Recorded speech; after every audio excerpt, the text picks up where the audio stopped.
नमस्कार। दोपहर समाचार में आपका स्वागत है।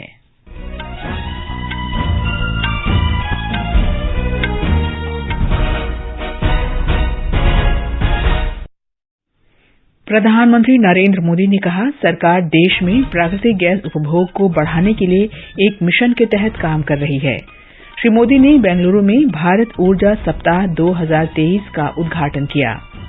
तुर्की और सीरिया में आज तड़के आए 7.8 तीव्रता के भूकंप में 500 से ज्यादा लोगों की मृत्यु। संसद के दोनों सदनों की कार्यवाही अदानी समूह मुद्दे पर हंगामे के कारण दिन भर के लिए स्थगित। त्रिपुरा में चुनाव प्रचार जोर पकड़ रहा है। भारतीय जनता पार्टी के वरिष्ठ नेता अमित शाह आज चुनावी सभाएं और रोड शो कर रहे हैं। शंघाई सहयोग संगठन के सदस्य देशों के महालेखा परीक्षकों की लखनऊ में बैठक चल रही है और भारतीय संगीतकार रिकी केज ने तीसरा ग्रैमी पुरस्कार जीतकर इतिहास रचा।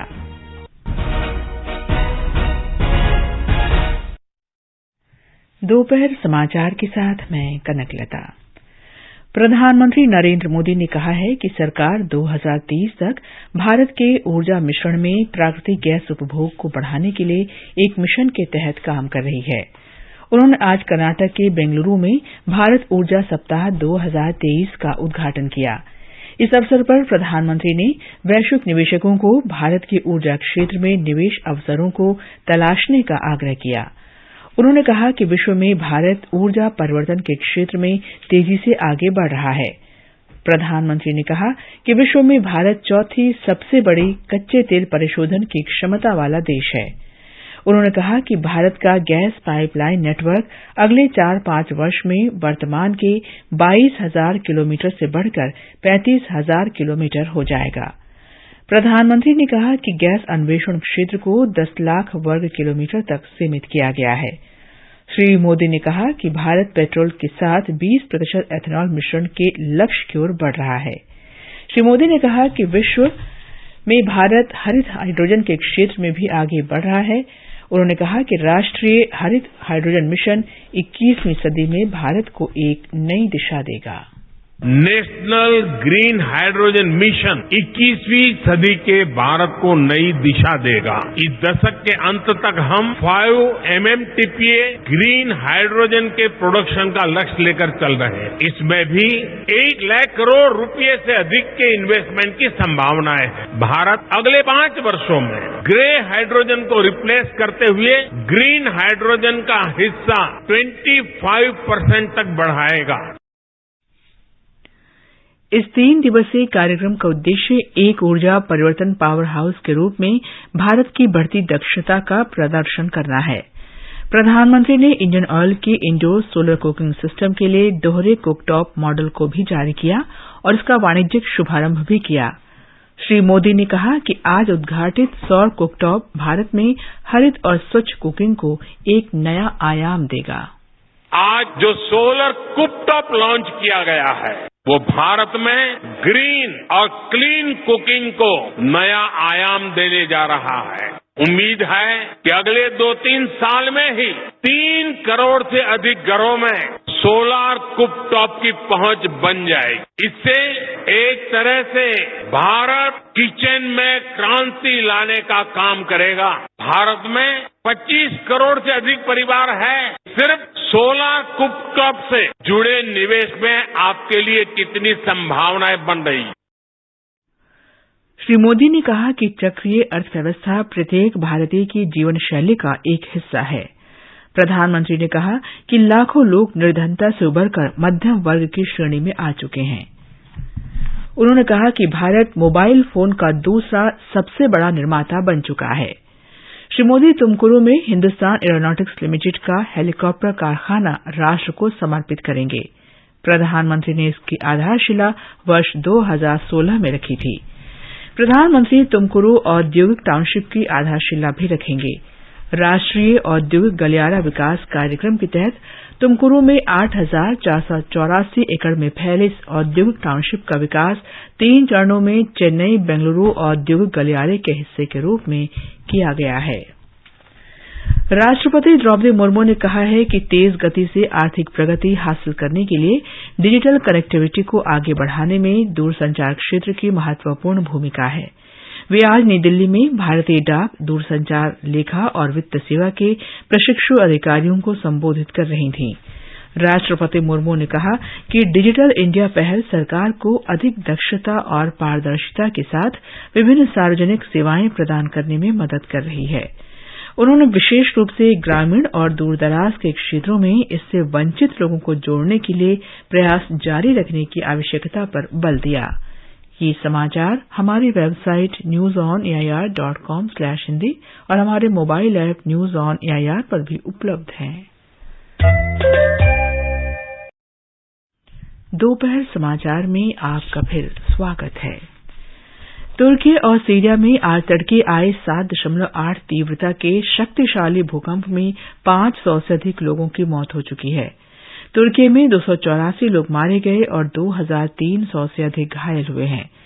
सीरिया में 237 लोगों के मारे जाने और 639 के घायल होने का समाचार है। मरने वालों की संख्या अभी और बढ़ने की आशंका है। तुर्की के उपराष्ट्रपति ने कहा है कि 10 शहरों में 1700 से अधिक इमारतों को नुकसान पहुंचा है। गाजियान्तेप, कहराम नमरस, हाते, उस्मानिया, आदियामन, मालत्या, सैन-ल्यूर्फा, अदाना, दियारबाकिर और किलिस शहर सबसे बुरी तरह प्रभावित हुए हैं। तुर्की में आज आया भूकंप 100 से अधिक वर्षों में आए सबसे शक्तिशाली भूकंपों में से एक है। भूकंप से पूरा क्षेत्र प्रभावित हुआ है। सीरिया के सरकारी मीडिया ने कहा कि अलेप्पो प्रांत में बड़ी संख्या में इमारतें ढह गई हैं। लेबनान और साइप्रस में भी झटके महसूस किए गए। प्रधानमंत्री नरेंद्र मोदी ने तुर्की में भूकंप से जानमाल के हुए नुकसान पर दुख व्यक्त किया है। श्री मोदी ने कहा कि दुख की इस घड़ी में 140 करोड़ भारतीयों की संवेदनाएं भूकंप पीड़ितों के साथ हैं। तुर्की में आए विनाशकारी भूकंप में बहुत से लोगों की दुखद मृत्यु और बहुत नुकसान की खबरें हैं। तुर्की के आसपास के देशों में भी नुकसान की आशंका है। भारत के 140 करोड़ लोगों की संवेदनाएं सभी भूकंप पीड़ितों के साथ हैं। भारत भूकंप पीड़ितों की हर संभव मदद के लिए तत्पर है। विदेश मंत्री एस जयशंकर ने भूकंप में जानमाल के नुकसान पर तुर्की के विदेश मंत्री मेवलूत कावुसोग्लू के प्रति अपनी संवेदना व्यक्त की है। एक संदेश में डॉक्टर जयशंकर ने दुर्घटना पर गहरा दुख व्यक्त किया और कहा कि भारत इस कठिन समय में तुर्की के साथ है। भारत के नियंत्रक और महालेखा परीक्षक गिरीश चंद्र मुर्मू ने लेखा परीक्षा को साइबर सुरक्षा खतरों से बचाने के लिए वैश्विक सहयोग का आह्वान किया है। उन्होंने कहा कि साइबर सुरक्षा को मजबूत बनाने के लिए सरकारों को निजी क्षेत्र के भागीदारों के साथ मिलकर काम करने की आवश्यकता है।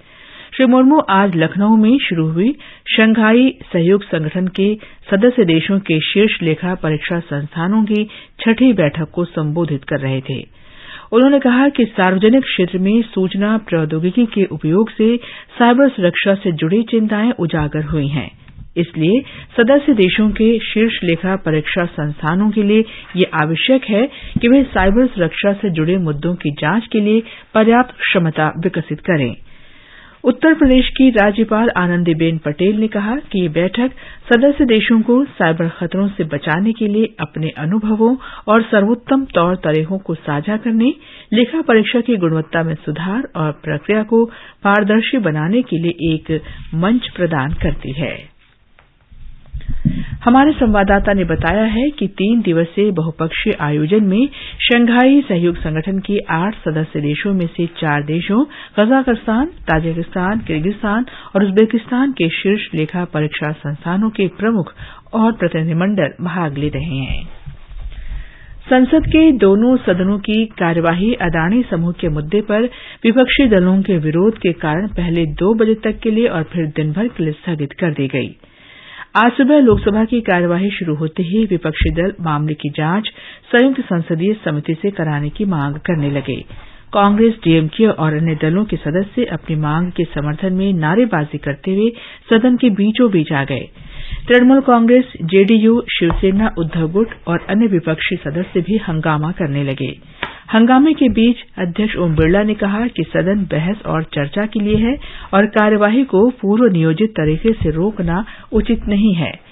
उन्होंने कहा कि वे हर सदस्य की बात सुनने को तैयार हैं और सदन की कार्यवाही बाधित करना उचित नहीं है।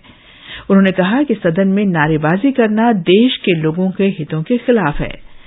श्री बिरला ने सदस्यों से सदन को चलने देने का बार-बार आग्रह किया। हंगामा जारी रहने के कारण सदन की कार्यवाही पहले दोपहर बाद 2 बजे तक और फिर दिन भर के लिए स्थगित कर दी गई।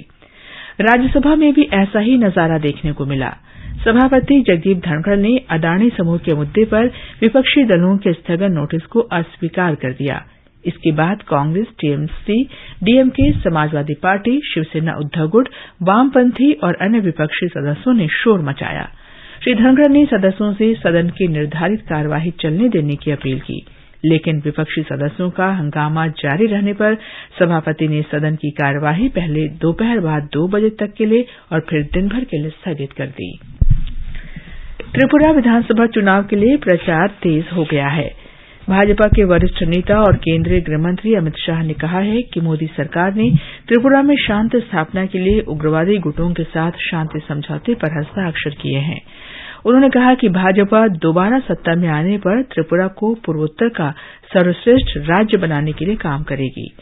शांतिर बाजार क्षेत्र में विजय संकल्प रैली को संबोधित करते हुए श्री शाह ने कहा कि भाजपा शासन के दौरान त्रिपुरा में चौतरफा विकास हुआ है। हमारे संवाददाता ने बताया है कि तृणमूल कांग्रेस प्रमुख और पश्चिम बंगाल की मुख्यमंत्री ममता बनर्जी भी आज त्रिपुरा पहुंचेंगी। कांग्रेस ने 20 सूत्री घोषणा के माध्यम से पार्टी के सत्ता में आने पर किसानों को 150 यूनिट मुफ्त बिजली देने और धान खरीद में न्यूनतम समर्थन मूल्य बढ़ाने का वायदा किया है। लेफ्ट और अन्य पार्टियां भी त्रिपुरा में मतदाताओं को लुभाने के प्रयास कर रही हैं। ये समाचार आकाशवाणी से प्रसारित किए जा रहे हैं। ताजा समाचार जानने के लिए आप हमारे Twitter handle @AIR News Hindi को फॉलो कर सकते हैं। ये आकाशवाणी है। भारतीय संगीतकार रिकी केज ने तीसरा ग्रैमी पुरस्कार जीतकर इतिहास रच दिया है। ये उपलब्धि हासिल करने वाले वे एकमात्र भारतीय हैं। अमेरिका के लॉस एंजलिस में 65वें वार्षिक ग्रैमी अवार्ड्स में उन्होंने तीसरा ग्रैमी पुरस्कार जीता। स्टीवर्ट कॉपलैंड के साथ उनकी एल्बम डिवाइन टाइड्स के लिए रिकी केज को यह पुरस्कार मिला है। उन्हें वर्ष 2022 में न्यू एज एल्बम और 2015 में विंड्स ऑफ समसारा के लिए भी ग्रैमी पुरस्कार मिल चुका है। संगीत एल्बम डिवाइन टाइड्स वसुधैव कुटुंबकम को समर्पित है। सूचना एवं प्रसारण मंत्री अनुराग सिंह ठाकुर ने रिकी केज को बधाई दी है। रिकी केज की प्रशंसा करते हुए श्री ठाकुर ने कहा कि उन्होंने अपने संगीत से 75वें कान फिल्म महोत्सव में भी लोगों का ध्यान आकर्षित किया। भारतीय रेल ने सेवाओं को अधिक सुविधाजनक बनाने के लिए यात्रियों के लिए ई कैटरिंग सेवाओं के माध्यम से भोजन मंगवाने के लिए व्हाट्सएप सेवा शुरू की है। इसके लिए रेलवे के व्हाट्सएप नंबर 918750001323 का उपयोग किया जा सकता है। शुरू में व्हाट्सएप के माध्यम से ई खानपान सेवाएं 2 चरणों में उपलब्ध होंगी। व्हाट्सएप नंबर लिंक www.ecatering.irctc.co.in पर क्लिक करके ई कैटरिंग सेवाओं को चुनने के लिए ई टिकट बुक करने वाले ग्राहक इसका लाभ उठा सकते हैं। अंत में मुख्य समाचार एक बार फिर। प्रधानमंत्री नरेंद्र मोदी ने कहा, सरकार देश में प्राकृतिक गैस उपभोग को बढ़ाने के लिए एक मिशन के तहत काम कर रही है। श्री मोदी ने बेंगलुरु में भारत ऊर्जा सप्ताह 2023 का उद्घाटन किया। तुर्की और सीरिया में आज तड़के 7.8 तीव्रता के भूकंप में 500 से ज्यादा लोगों की मृत्यु। संसद के दोनों सदनों की कार्यवाही अडानी समूह मुद्दे पर हंगामे के कारण दिन भर के लिए स्थगित। त्रिपुरा में चुनाव प्रचार जोर पकड़ रहा है। भारतीय जनता पार्टी के वरिष्ठ नेता अमित शाह आज चुनावी सभाएं और रोड शो कर रहे हैं। शंघाई सहयोग संगठन के सदस्य देशों के महालेखा परीक्षकों की लखनऊ में बैठक चल रही है और भारतीय संगीतकार रिकी केज ने तीसरा ग्रैमी पुरस्कार जीतकर इतिहास रचा। इसके साथ ही दोपहर समाचार का ये अंक समाप्त हुआ। नमस्कार।